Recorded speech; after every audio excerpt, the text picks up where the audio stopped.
Hi, I'm Joseph, an APS high school student who is here today to welcome you to the LZ. The LZ, short for Learning Zones, is a more personalized approach to education. Beginning in the 2017-18 school year, Albuquerque Public Schools is dividing into 4 smaller geographic learning zones, or LZs, each designed to meet the unique needs of its community. I live and go to school in LZ2. I'm a senior at Trisco Heritage Academy and also went to Truman Middle School and Carlos Ray Elementary. So did a lot of my classmates, or they went to schools in nearby neighborhoods. Other schools in LZ2 include Rio Grande and West Mesa High Schools and their feeders. I have a lot of friends who go to those schools. We see each other at church or the movies or the local fast food restaurants. My friend Riley goes to El Dorado High School. That's in LZ4. We met at District Council, which brings students from across APS together on a regular basis. Riley and I like to hike and bike along the Sandia foothills or hang with her friends who go to EHS or nearby La Cueva and Sandia. Her view of the city is opposite of mine. That's the thing about Albuquerque Public Schools. It's huge. It has something like 85,000 students. That's more than most of the cities and towns in New Mexico. It's over 1,200 square miles, stretching from the mountains across the river and Bosque to the volcanoes in southwest Mesa. And while there are lots of advantages to being a part of large school district, more resources, choices, and opportunities, as well as economies of scale, each part of town has its own personality.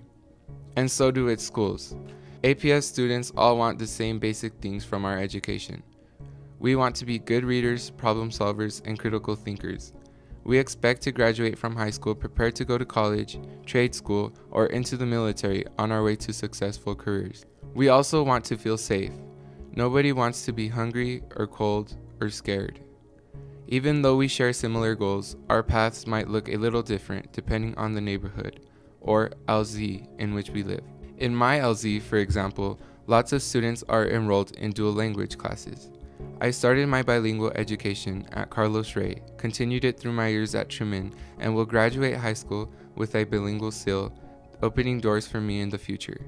My friend Jeff, who I also met at District Council, goes to Volcano Vista in LZ3. Jeff really enjoys extracurricular activities and sports, especially when his school beats Rio Rancho teams.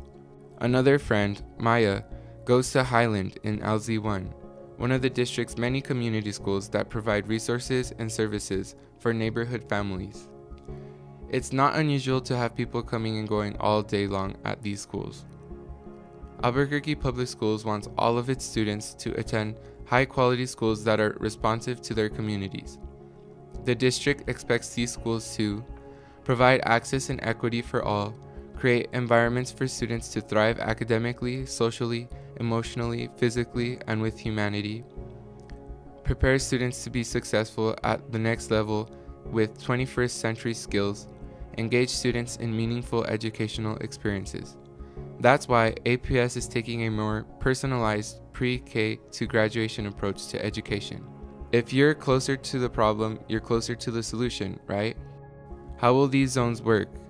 Well, there will be 4 of them. LZ1 will consist of Albuquerque, Highland, and Manzano High Schools and their feeder schools.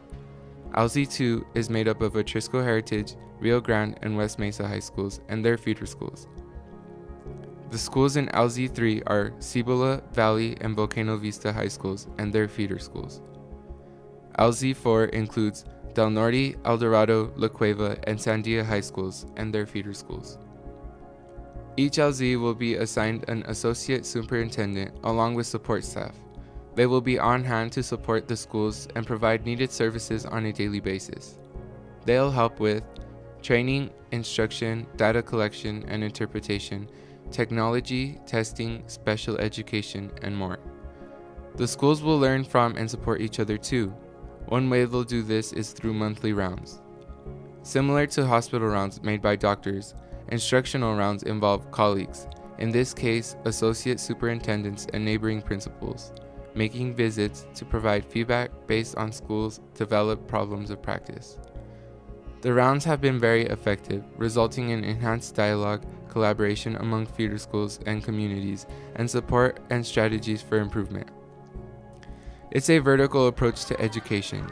APS is looking at schools less as levels, elementary versus middle versus high, and more as continuum of education that begins in preschool and ends with seniors walking across a stage to pick up their diploma. It's a work in progress, but bottom line, the LZs are designed to help me, my friends and classmates, and all the students in APS succeed. And that's a pretty good goal. Wouldn't you agree?